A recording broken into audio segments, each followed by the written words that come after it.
Hi, and welcome to another episode of Joy Recovery Radio. Glad that you joined us today. We're going to start a multi-part series on the Minwalla model and why that model is our model of choice when it comes to our own recovery and our own coaching practice. But before we dive right in, we do want to ask for you to consider whether you're watching us on YouTube or you're listening to us on Apple Podcasts. We don't know exactly how those algorithms work. We're not techno-savvy like that.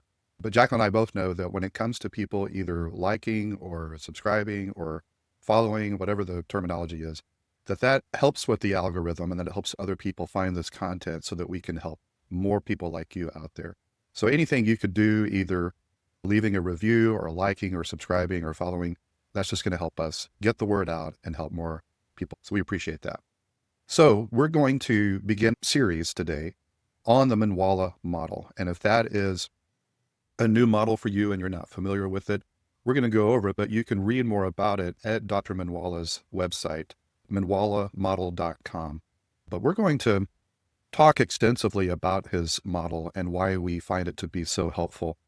Before we get into the model itself, there's just a couple of things that we want to clarify. First of all, this is educational content. This is not meant to diagnose. This is not meant to treat. This is not some form of virtual therapy in any way. I'm a behavioral scientist and I'm a theologian, but I am not a therapist. And so I appreciate this model and I think it'll be helpful to give you an overview of it, but this is in no way therapeutic. This is educational. Also, you're going to hear me use some terminology here that may cause some kind of reaction in you. And I want you to understand that when it comes to Jacqueline and I, when we use these terms, there is no judgment whatsoever. So if we use the term abuser, for example, or if we use the term victim in some way, we are not saying that that is the totality of who you are, that we are not using some kind of label to denigrate you in some way. We're using these terms very carefully and very strategically to make a point that when there is deceptive sexuality going on, that our culture by and large embraces it, endorses it, helps to propagate it. And we want to make things very clear that if there is deceptive sexuality going on while you're in an intimate relationship, that causes harm. Also, we encourage you to practice self-care as you digest this material because it is quite overwhelming. It's difficult to receive whether you are the betrayer or the betrayed. And if you are in a coupleship and you're listening to this, we also encourage you to process it individually for at least 24 hours before you discuss it as a couple. This can help you to really reflect on it, think it through, and not be reactive in some way when you decide to communicate about this model. So that's some of the preliminary things that we wanted to communicate. Why don't we go ahead and get right into the content? If you're watching on YouTube, you're going to see some slides and some graphics to help illustrate what we're talking about. If you're listening on podcast, I'll try to describe through words what exactly we're talking about. So what we are talking about is one problem that has two parts that lead to an even bigger problem. And that's the basics of the Minwalla model. That the main problem to begin with is deceptive sexuality. If you're in a coupleship and you're deceptive in the way you use your sexuality, whatever the compulsive way that you're using your sexuality, if it involves deception and secrecy in some way, then that's what we mean by deceptive sexuality. When you're engaging in that, there's actually two parts to the problem that create an even larger problem. So deceptive sexuality is going to be comprised of, number one, compulsive entitled sexuality is the terminology Minwalla uses in his model. And we're going to unpack that in just a moment. So the first part of deceptive sexuality is there is this compulsive behavior going on, and there's this sense of entitlement around it. And then the other part of the problem is what he calls integrity abuse disorder. That when you have compulsive entitled sexuality combined with integrity abuse behaviors going on, it leads to a third and even bigger problem, and that is deceptive sexuality trauma, a unique form of trauma that's taking place for both the betrayer and the betrayed, in particular, especially the betrayed partner, but also the coupleship, which is a third entity that's represented between the couple. That it's not just two individuals, but there's a very real third entity that we're going to call the coupleship. And if they're a part of the family unit that involves children or extended family, there's a traumatic impact to them as well. So in this model, you're talking about deceptive sexuality that is comprised of two elements, compulsive entitled sexuality and integrity abuse disorder, that leads to a larger problem, which is a unique form of trauma for those that are being impacted by the deceptive sexuality. So we're going to take these components and we're going to break them down a little bit in this particular episode, beginning with compulsive entitled sexuality, CES. You'll notice Dr. Minwalla does not use the term addiction in his model. He's talking about using your sexuality in a way that is both compulsive and coming from a sense of entitlement. Let's begin with the concept of compulsive. What that simply means is this is sexual behavior where the person who is conducting the behavior is either unwilling to stop or unwilling to resist engaging in the behavior despite negative consequences that are going on in their life. This is not about powerlessness. This is not about a loss of control. This is still about a choice, but it's compulsive in nature, meaning that it continues to happen despite negative consequences in the life of the person. The second part of it is that there is this sense of entitlement. And what we mean by entitlement is this is the belief that I am deserving of this privilege, that I am entitled to certain privileges.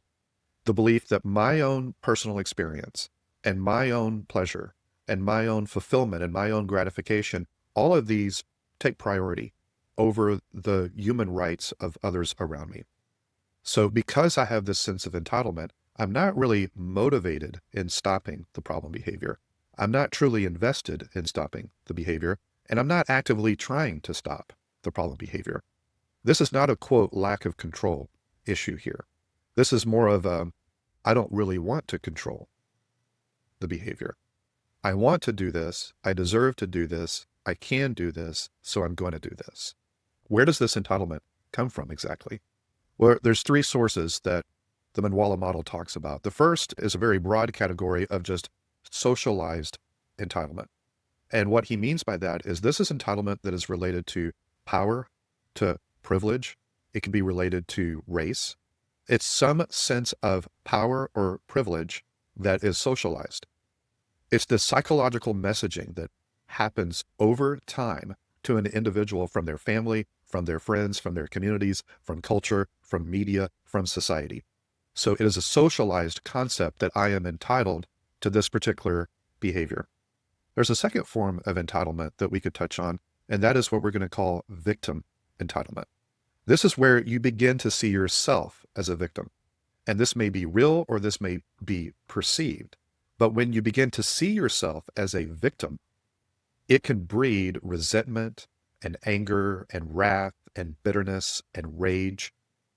And perhaps in your childhood or in the past, you experienced some form of trauma. That trauma that you went through could help explain your behavior, but it doesn't excuse your behavior.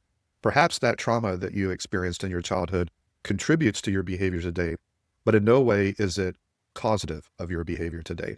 So we're talking about contributions, not causation. We're talking about explanations, but not excuses. Some people use the term eroticized anger to talk about this form of entitlement, that I was victimized, and now I'm going to take that anger and that injustice and that resentment that I feel about this unfair thing that was done to me, and I'm going to sexualize my anger in some way. I'm going to act out, and it's a form of expressing my anger about what was done to me. Because I was victimized, I deserve to do this, or they deserve to receive this. This could be illustrated by the doctor who takes care of everyone all the time, working long hours and meeting everyone's needs, and they're neglecting themselves. They feel victimized by their job. They feel disillusioned. They have resentment about how much they're having to give and give and give. And because I give and I keep on giving, I deserve to do blank over here. That is victim entitlement, that I've been wronged in some way, so I deserve what I'm doing. A third category of entitlement that we could touch on, because in this paradigm, for our coaching purposes, we mainly focus on men who are engaged in the betrayal and women who are suffering from the betrayal trauma. And we know that it happens conversely. We know that some women are the betrayers and some men are the betrayal victims. But in our particular practice, we're focusing on the man being the perpetrator of the unfaithfulness and infidelity. And in that sense, when you look at men as being the betrayers, Another form of entitlement can be what's called masculine entitlement. And this is simply the belief that I am deserving or I am entitled to certain privileges based on being a man.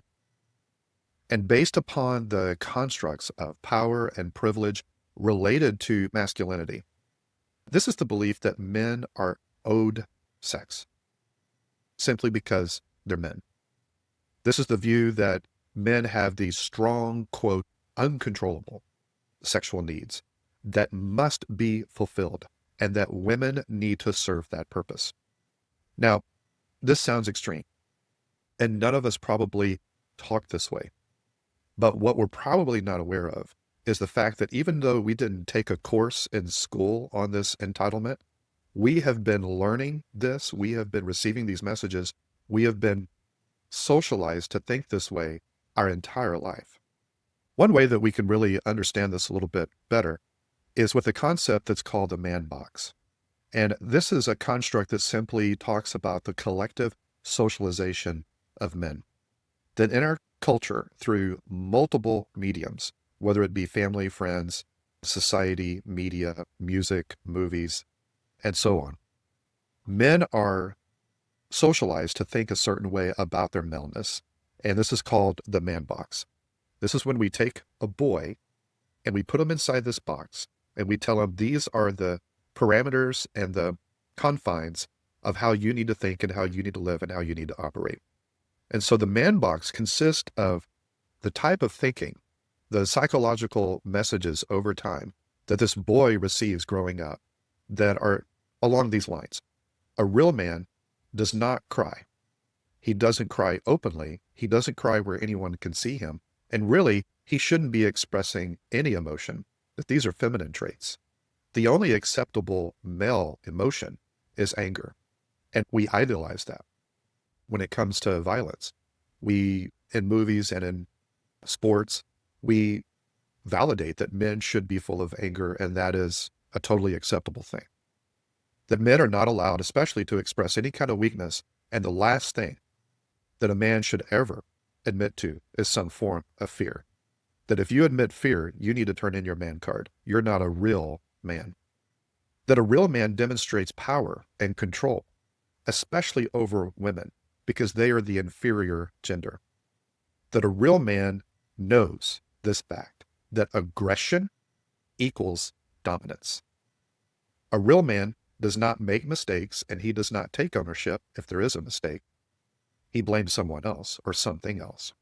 A real man never, quote, acts like a girl. And one of the biggest insults that you could give to a man is to say that they're being feminine. A real man is tough. A real man is athletic. A real man is strong. A real man has courage with no fear. A real man should be decisive. He should not ask for help. He should not offer help. He should not accept help. That's a real man. A real man would never turn down sex. Something's wrong with you if you do. You're not a true man. And a real man views women as objects, that they are the property of men and they have less value than men. Now, I know that this is very hard to listen to for either gender. And I know that we don't necessarily articulate these things in our conversations. But if we were really honest with ourselves, these are the messages that we have received over and over and over again through a whole collection of sources. And these have impacted the way we view our masculinity, the way we view women, and the way we view sex, and the way we view the world. It's not a question of whether this has had an impact on us or not. It's more of a question of awareness. Are we aware of the impact that the man box has had on us? One author that has done some incredible work around the collective socialization of men and the man box is Tony Porter. And he has a great video that we recommend, which is a TED Talk that you can find easily online. Just look up Tony Porter. And what we know is that from about birth to age 5, we allow little boys to share equally in the same experience with little girls. But from about age 5 to 10, we begin to instill in boys the importance of distancing themselves from girls in order to define their manhood. Boys start to display a dislike in girls, a lack of interest in girls. They want nothing to do with girls outside of teasing girls. And then as they grow into adolescence, somewhere around age 16, give or take a few years, boys become physically attracted to girls. Keep in mind that all the way since age 5, they've been taught to have a lack of interest and to distance themselves from girls. So we make an exception for our boys. Once they reach around age 16, they are allowed to have an interest in girls related to physical attraction and sex. Therefore, an 18-year-old young man usually has little interest in any young women outside of sexual conquest. Now, this is not an absolute, and I know that I'm painting with a broad brush here, but we are discussing reality in our culture and patterns of behavior that are coming from the man box. And the truth is, an average 18-year-old young man and his interest in a young woman doesn't extend too far beyond sexual conquest. I'm not talking about his character. I'm not talking about his integrity. I'm talking about the socialization that he's experienced from birth all through his teenage years. If you take sexual conquest off of the table, typically his interest in females plummets. Now, it's challenging for us men to hear and receive this kind of information. We need to remember that we have been socialized our entire lives to have less value in women and in their opinions. So a woman can often say the same thing that a man does with just as much respect and just as much authority, but men, by and large, will hear it better from another man because of this conditioning. Up until this moment right now, listening to this content, you may have been cruising on remote control, living out the socialization of the man box in your life without any consciousness of it, without any awareness of it. My hope is, becoming more exposed to this socialization, you may have a greater awareness and you're no longer on remote control. We can take action to stop the influence of the man box, to stop the abuse of our partners. And it begins with the awareness and the consciousness of our own behavior and what we're doing and the impact that it has upon others. Once again, it's not a question of whether or not we are sexist. It's a question of whether or not we're aware of it. We've been impacted by the man box. Now, there is a particular model called the Duluth model that illustrates further the man box. And what the Duluth model is, it's a wheel that illustrates the power and the control that men often have over women, especially if there's some type of abusive relationship. And so if you're listening to this, I encourage you to look up the Duluth model, and the power wheel is what you're looking for. And if you visualize it, it's a wheel with all these spokes coming from it. The center is power and control. Abuse is always about power, and it's always about control. And the 8 different spokes that are stemming from the center of this wheel are when men use intimidation. Number 2, when they use emotional abuse. Number 3, when they use isolation, when they try to distance their partner from other relationships, they can have more control. They may use, number 4, coercion or threats. Number 5, they may use deception to try and control the reality of their partner. Number 6, they may just use male privilege for power and control. Number 7, they may use financial abuse and financial control. And finally, they may use minimizing and blaming and denying what they've done as a form of power and control. What we're talking about here is that masculinity in our culture is in what I would call a crisis. And there's a host of reasons for this. And we're not going to dive deep into these reasons, but I just want to list some of the reasons that masculinity is in crisis in our culture. There is a loss of an initiation process. Many cultures have some form of an initiation where a boy becomes a man, but we don't have anything formal like that in our culture. There is the erosion of brotherhood, where many men are not connected on a meaningful level with other men. There's a lack of intimacy among men, emotional intimacy and emotional awareness. There's a preponderance of unhealthy father and son relationships. We have a whole generation of men who have father wounds as a result of this lack of close relationship with their fathers. We have a lack of transfer of generational wisdom that are coming from older men being passed on to younger men. We have boys who are fathering boys. We have a lack of ability for emotional regulation and emotional self-control. We have a lack of intimacy skills. Many men have no intimate relationships whatsoever, not even with their partner. We have a lack of a model of what a healthy, dynamic, vibrant marriage should look like. We have a lack of a role model of what a healthy husband or a healthy father should look like.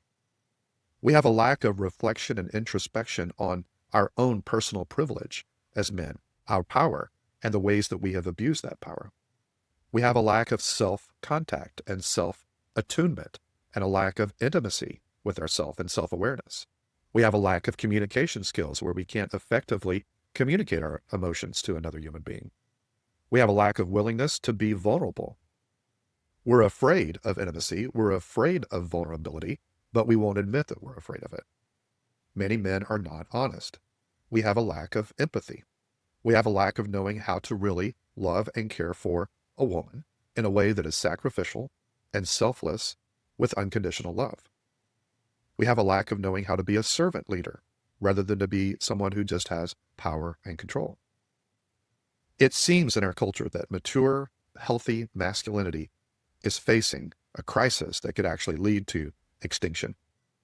Some of us, in our acting out, we sometimes would act out to try and inflate our deflated masculinity, to try and compensate for not feeling like we were man enough. So this is what we mean when we talk about compulsive and entitled sexuality, that men in particular have been greatly influenced by the socialization from our culture of what it actually means to be a man. Now let's look at the second part of the problem. When it comes to deceptive sexuality, the second part of the problem is what Dr. Minwalla calls integrity abuse disorder. Let's take one word at a time to unpack this. The first word is integrity. The root word of integrity is the word integer, or where we get the word integrated. Integrity is having a life that is whole and it's undivided. You don't have compartments. It's not segregated, it's integrated. You are the same person everywhere you go and everyone you interact with. There are no secret compartments in your life. That's integrity. And then the word abuse. This is a pattern of behavior that has as its aim to control or manipulate or harm another person, either emotionally, mentally, or verbally.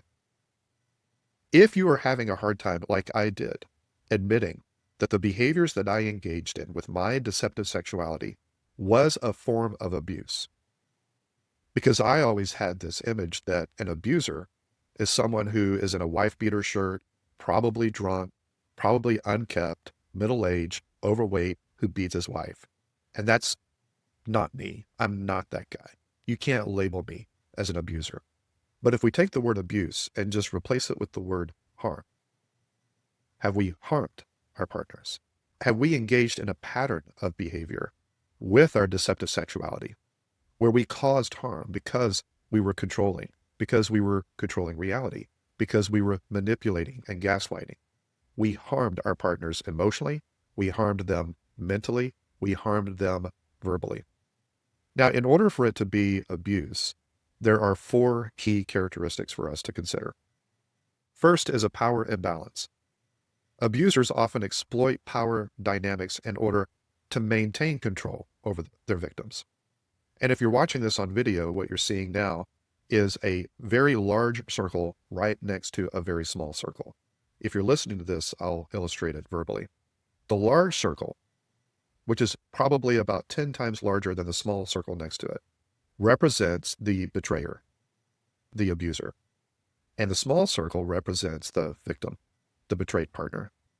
When we were in our active addiction and we were deceptive with our sexuality, our level of power was much greater than the power of our partner. There was a power imbalance. We controlled the flow of information. We controlled what they knew and what they did not know. And because of our deception, we had a level of power and a level of control that they were not privy to. What needs to happen in recovery as we make amends to our partner and we rebuild trust is that we need to invert these circles. We need to voluntarily, willfully give up our power, give up our preferences, give up our rights, so that they can feel some agency when life feels completely out of control for the victim. And we transfer that power over to them, and we sacrifice our rights, our privileges, our power, our preferences, so that we can make amends, so that we can rebuild the coupleship, so that we can rebuild trust. A second component of abuse is intentionality. What that means is, sure, there's unintentional, hurtful behavior that can occur in an intimate relationship. But if it's abuse, it's characterized by a deliberate and repeated pattern of harmful actions that are aimed at manipulating and controlling the victim. A third component is repetition. Abuse is not a one-time event. It's a pattern of behavior that occurs repeatedly over time. And in fact, the behavior often will escalate, both in frequency and in intensity. And finally, in order for there to be abuse, there needs to be some kind of negative impact. Abuse takes a significant toll on the victim's mental and emotional well-being. It can lead to anxiety, depression, PTSD. It can hurt their self-esteem and other psychological issues. You put these two together and you have integrity abuse. The metaphor that Dr. Minwalla uses that is so powerful to illustrate our deceptive sexuality is what he calls a secret sexual basement. And we go to great lengths to make sure that we protect the existence of this secret sexual basement. Our family lives what seems to be a normal life above ground, but what they don't realize is that right under their feet is a secret sexual basement where the man will go to from time to time to act out. And it doesn't matter what's down there. It doesn't matter if there are relationships. It doesn't matter if it's online. It doesn't matter if it's pornography, masturbation, emotional affairs, whatever is down there. The fact that it is secretive and deceptive in nature makes it abusive and harmful to the people who are above ground. Now, we tend to prioritize our secret sexual basement over the people in the home. One of the difficult questions that many betrayed partners will at one point ask is this: did you ever love me? Did you really love me? And we betrayers really struggle with that question because we feel like we did love them, even though we engaged in this deception and betrayal, that we really did care for them. And it's hard for our betrayed partners to compute that. How could you say that you loved me when you betrayed me in such a profound way? The fact is, maybe we did love them, but we did not love them adequately. We did not love them enough. We did not love them the way they deserved. They did not deserve this. And this is not what true love looks like. This is not sacrificial, selfless, unconditional, no strings attached, servant type of love. The kind of love that they thought they were signing up for in this coupleship. The kind of love that many betrayed partners were extending to us. And we did not give that to them in return. What a man truly loves, he protects. We did not protect our partners. Instead, we protected passwords. We protected websites. We protected browsing histories. We protected other relationships. We protected other conversations. We protected profiles. We protected secret places that we went. We protected text messages that we did not want them to know about. We protected secret credit cards, secret email accounts, secret cell phones. We protected an entire secret basement. And so in a very real way, we did not love them the way they deserve to be loved. Our behavior with our integrity abuse was both impulsive and it was reckless. In fact, we were putting others in danger. We were putting our partners in danger. We were putting the relationship in danger. If there's children or extended family, we were putting everyone in danger with our behavior. There is deception going on, and there is the manipulation of the truth. And psychological manipulation of truth is called gaslighting. And we'll be getting further into what is gaslighting in part of this series later on. But what we do when we have this secret sexual basement is that we treat people as if they are in the way, that we have to work around them, and we have to manage their reality so we can protect what we're doing in the secret basement. There is an element of covert secret domination and covert secret control. And remember what we said earlier, abuse is always about control. One example of the tactics that we would often use to protect our secret sexual basement that lacked integrity and was a form of abuse is something called DARVO. And DARVO is an acronym that stands for when a perpetrator uses a strategy where they deny, then they go on the attack, and they reverse victim and offender, and now they're the victim, and the true victim is now the offender. And this is a strategy used to confuse the victim and silence the victim. For example, let's say that the betrayer is on his laptop and he's looking at pornography, and the partner walks in and says, "What are you doing?" And we quickly close that window and we say, "Well, I was reading a news article." But she's still suspicious. And so we become defensive and we say, "All I was doing was reading an article. But thanks so much for assuming the worst about me. I guess I see how you really feel about me. I don't deserve this kind of suspicion." And this is a very subtle way of denying that we're doing something, even though we're doing it. And while we deny it, we go on the attack of our partners and we reverse the victim and the offender. That's the DARVO. And now they're confused and they feel bad for being suspicious, and they feel bad that something must be wrong with them, that they would question what we were doing in the first place. And now we've been able to silence them, and we've been able to confuse them, and we've been able to control their reality. Now, when it comes to this kind of behavior, I am in no way saying that in any way that I'm diagnosing any of the betrayers as a sociopath or having antisocial personality disorder. That's not what I'm suggesting in the least. But when you look at the 4 characteristics of what makes up sociopathic behavior or antisocial personality disorder behavior, we have to admit that we engaged in many of these behaviors. The 4 characteristics of sociopathic behavior is, number 1, a disregard for social norms and rules.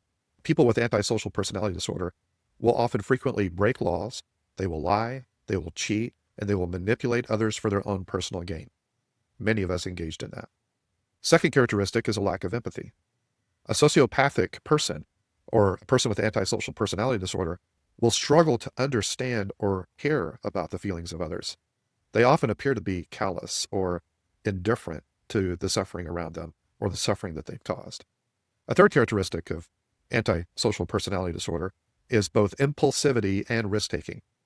The person may engage in reckless or dangerous behavior without considering the consequences or what it might do to others. And then finally, often someone with antisocial personality disorder has superficial charm. Some of these will be very charming and very charismatic and very likable. And this is often used to gain trust so that I can groom someone and I can exploit someone. So when we put all this together, what we're talking about in this first preliminary foundational episode, looking at the Minwalla model, is that we have a problem that has 2 parts that lead to a bigger problem. There is deceptive sexuality that is coming from both compulsive, entitled sexuality and involves a secret sexual basement that does incredible harm to those above ground with our integrity abuse behaviors. These 2 lead to a bigger problem, and that is deceptive sexuality trauma of the perpetrator, the partner, the coupleship, and any family or extended family that's a part of the household unit. What I like about the Minwalla model is that it identifies that the partners and the family members are truly victims of a specific form of abuse. And because they are victims of abuse, they experience a very specific type of devastating trauma. What's important for us men to understand as we look at this model is that even though we engaged in deceptive sexuality, and even though we engaged in abuse to cover it up with our secret sexual basement, this in no way defines who we are or defines our value.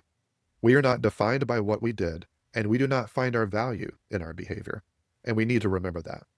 But what we also need to be very aware of is the fact that this abuse can still exist outside of our sexual behavior.